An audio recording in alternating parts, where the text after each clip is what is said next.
The streets of Belfast in Northern Ireland. This is a patrol by the province's police, the Royal Ulster Constabulary.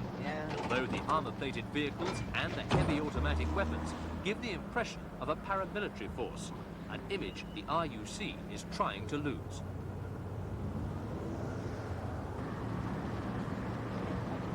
The RUC's main adversary has for years been the urban guerrillas of the Irish Republican Army, and much of the RUC's daily work is the search for bombs, bullets and wanted men.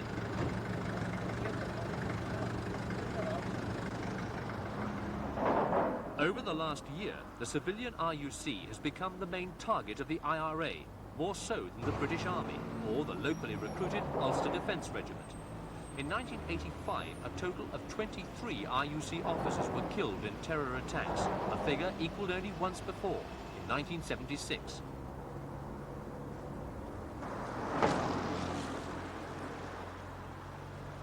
Violence by the IRA and the other guerrilla group, the Irish National Liberation Army, is something the RUC has learned to live with over the past 16 years of what are euphemistically called the Troubles.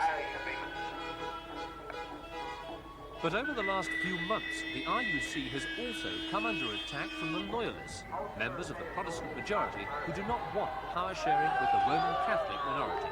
Traditionally, the RUC, which is more than 90% Protestant, has been on their side.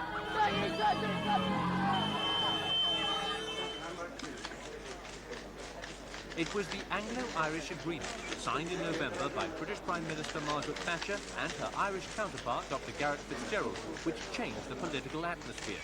It was agreed that the RUC must be seen to be more even-handed in its attitude.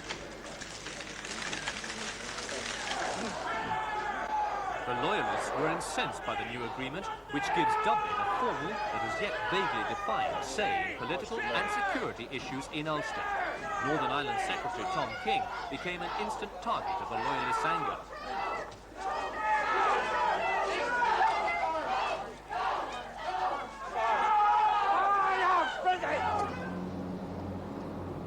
More worrying for the RUC, a number of its officers and their families have been harassed and abused, even in Protestant neighbourhoods, by angry Loyalists. 5 RUC families have been moved from their homes in Portadown for their own safety.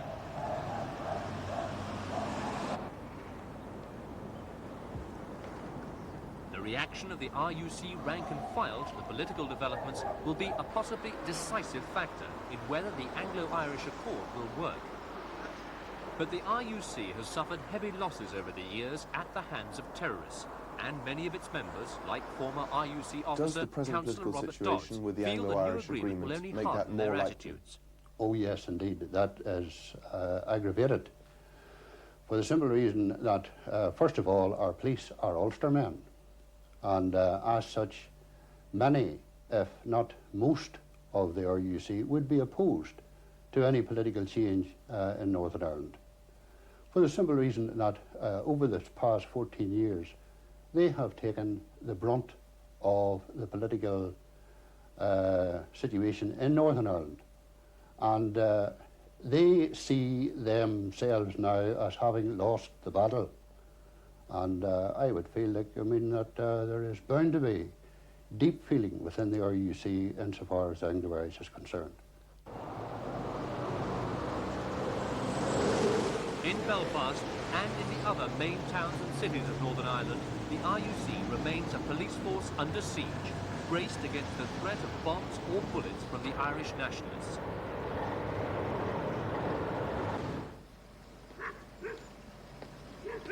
Out in the country, the RUC continues its lonely and dangerous patrols along the border with the Irish Republic. The challenge facing the RUC is whether it can shed its historical role as protector of the Protestant majority and assume a role where it enjoys the confidence of all law-abiding citizens, regardless of their religious persuasion. That is the hope of the politicians in Dublin and London, and also the hope of moderate politicians in Northern Ireland. The Ulster crisis still pits moderates against extremists, and the RUC still stands in the middle.